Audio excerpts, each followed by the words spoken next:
may ituturo ako sa inyong hindi na kailangan ng marami pang pasakalye. Okay?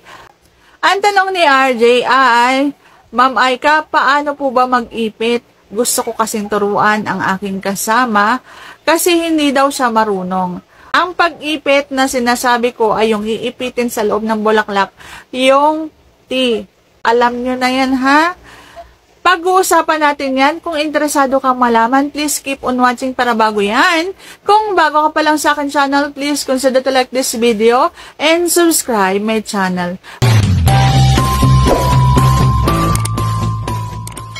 Yung daliri ng iyong kasama, sabihin mo ipasok dun sa loob at subukan niyang habang nakapasok dun sa loob ay yung pigilan niya yung akala mo magpipigil ng ihi.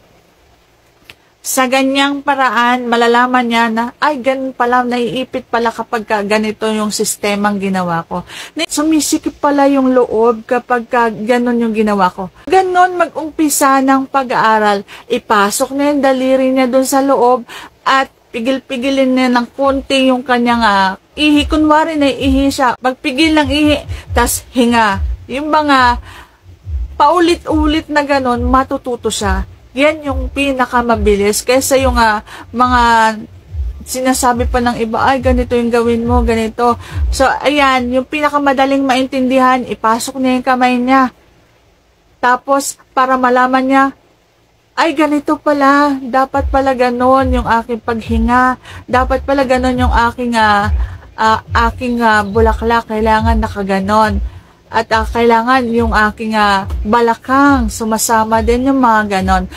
Unti-unti, matututo yan sa pag-ipit ng te sa loob ng bulaklak. So, yan yung unang-unang dapat mong sanayin sa kanya.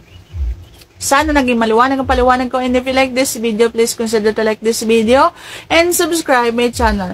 Thank you for watching. See you on my next vlog.